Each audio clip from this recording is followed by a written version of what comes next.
Welcome to Martini Time. It's been snowing here all day. It's been a beautiful snow. I think we got about 7 inches now. And it's still snowing. It started this morning, but it's very soft.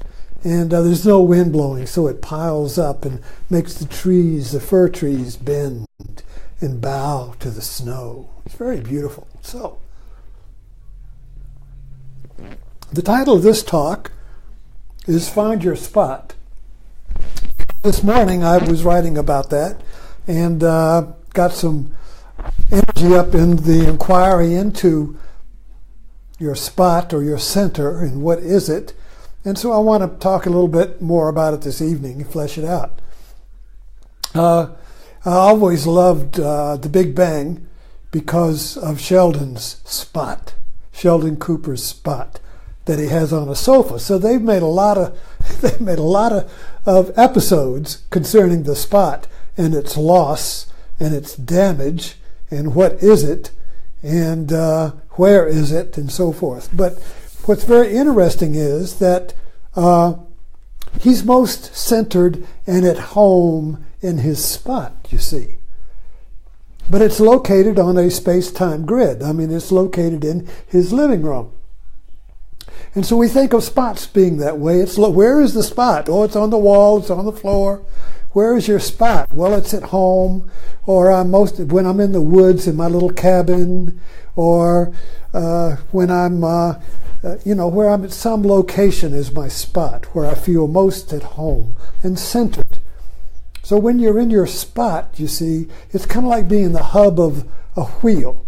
All the spokes come into you and integrate there. There's nothing that rubs you.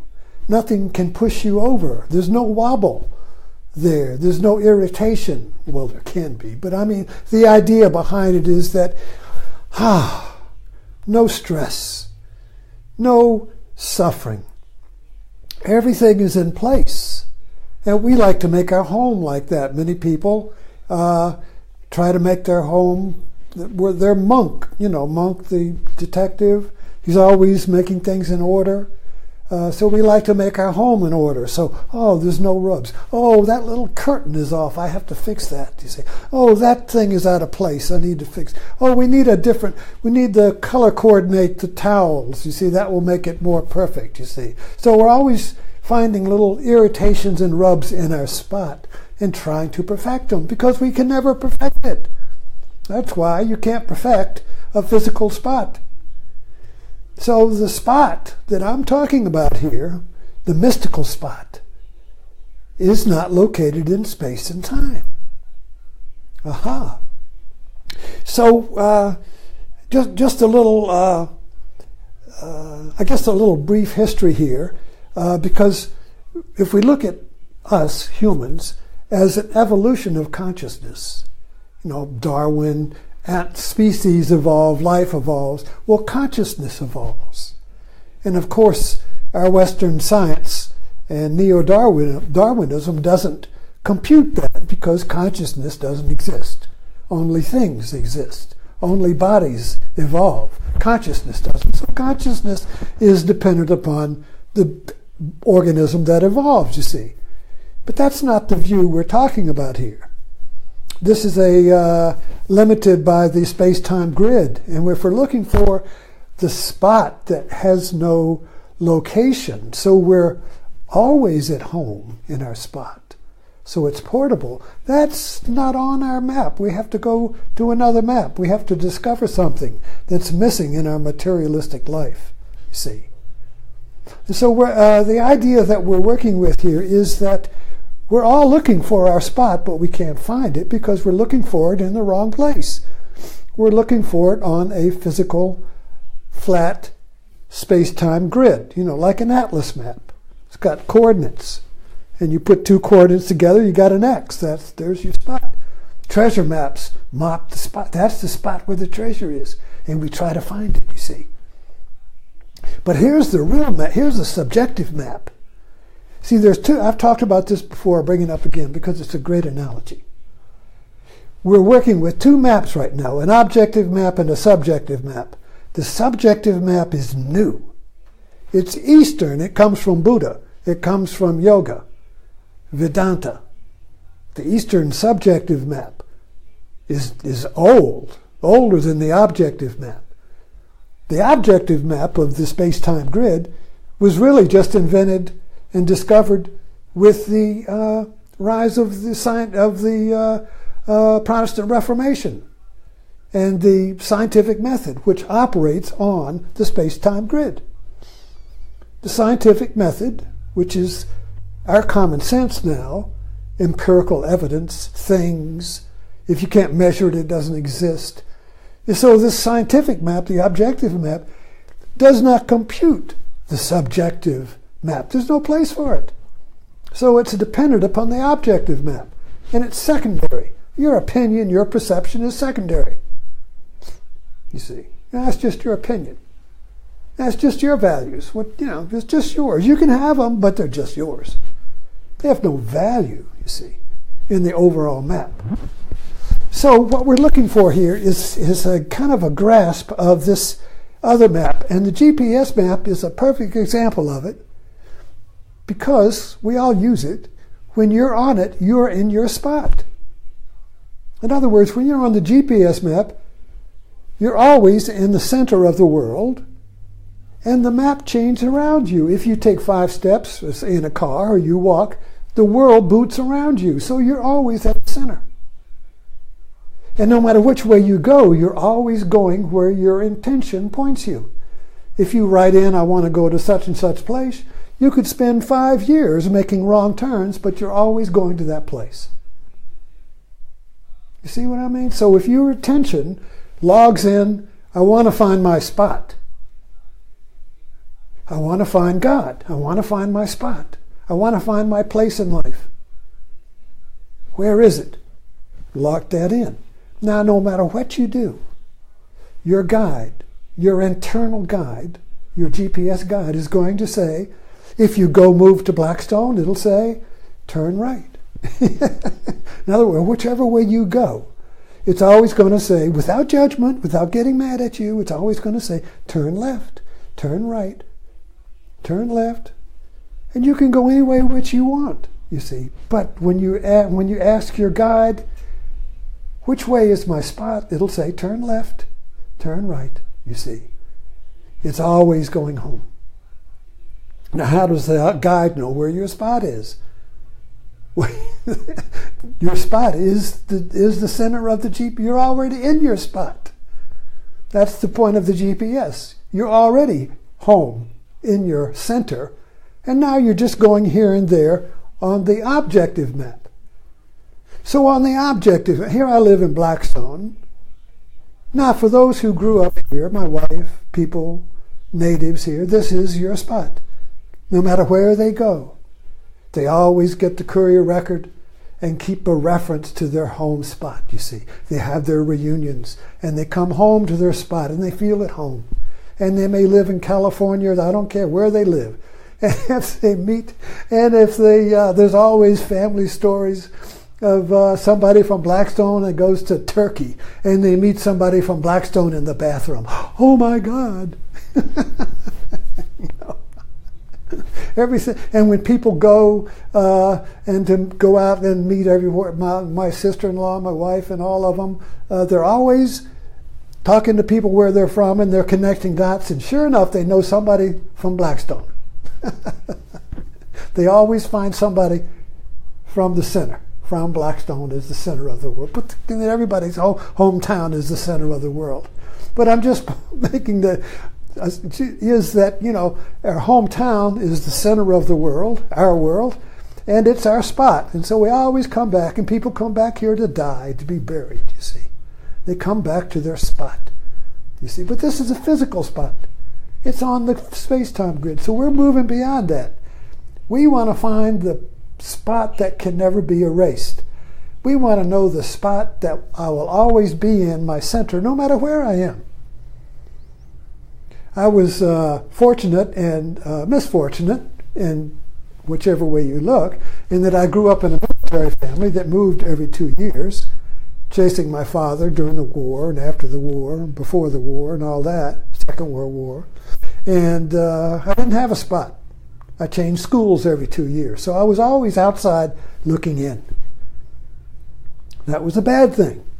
My wife grew up here in Blackstone, and I could not believe that she knew her kindergarten friends. She was still friends with her kids in kindergarten in first grade. What? I moved every 2 years. That's not possible. I don't have any memory of student. I have one friend.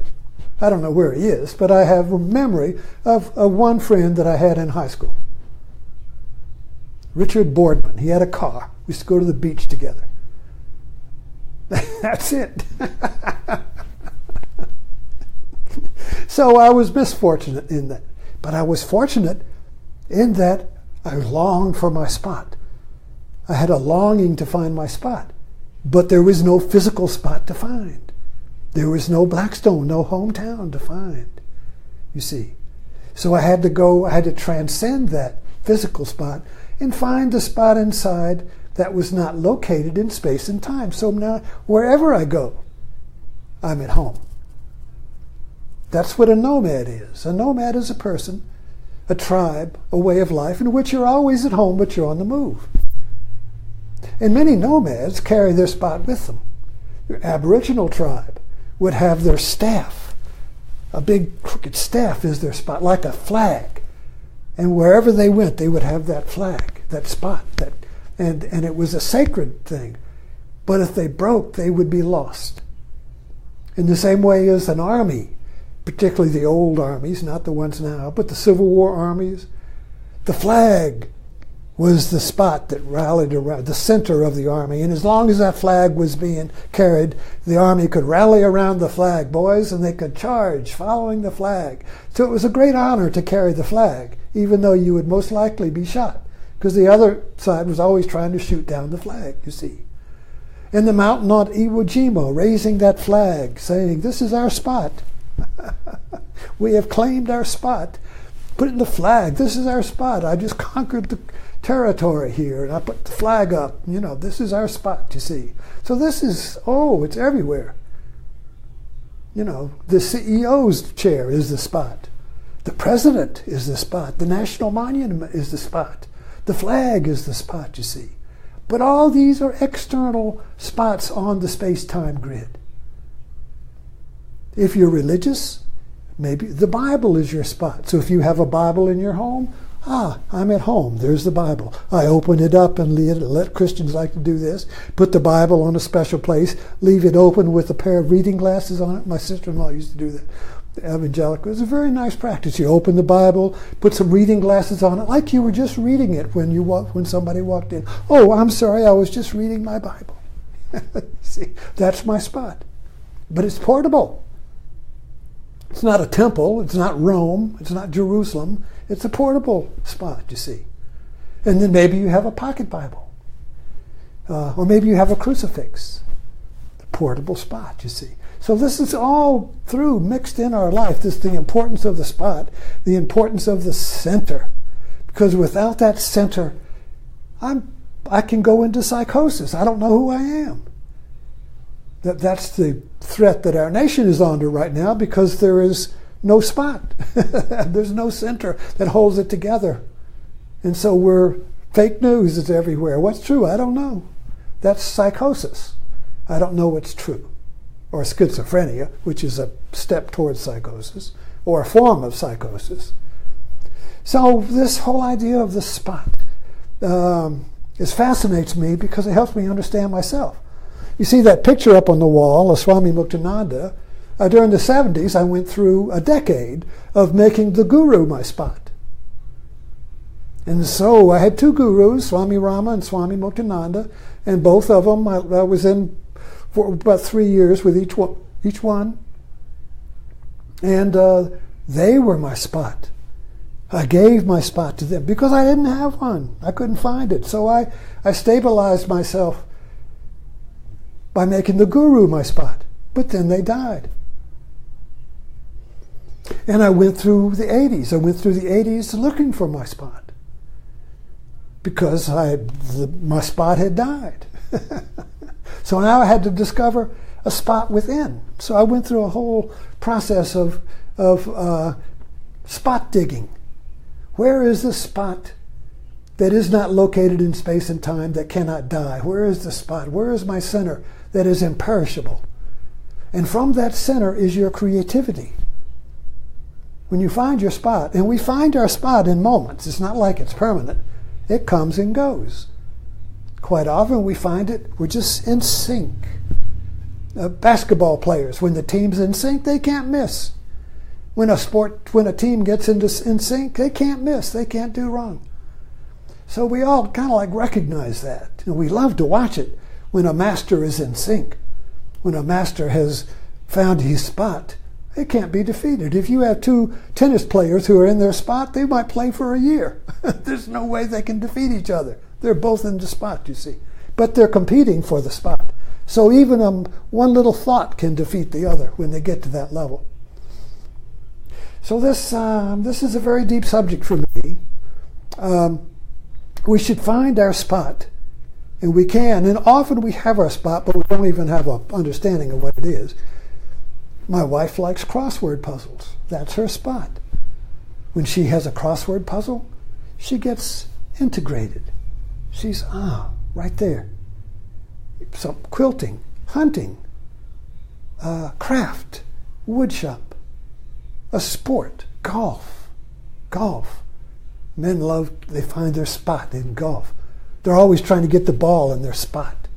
Hunting, when you hit that deer, I've hit the spot. Spot on. Spot on means you hit the mark. So we like to we have places where we practice getting in the spot through a game, through a sport. And that practice then is our spot. And when we're working in the fragmented world, we can't wait to get back to our hunting or our archery or our spot or our jogging, whatever it is. These are the ways we integrate and reboot and rejuvenate ourselves, you see. But at the same time, you see, these are ways we play with our spot, because we're all games, and everything is about hitting the mark, getting better. Golf is always about improving your marksmanship. Archery, it's all about improving, you see. Making the spot perfect, getting that mark, you see. Getting to the point where it's effortless. When you find your spot, there is no effort. And that's what Zen is all about.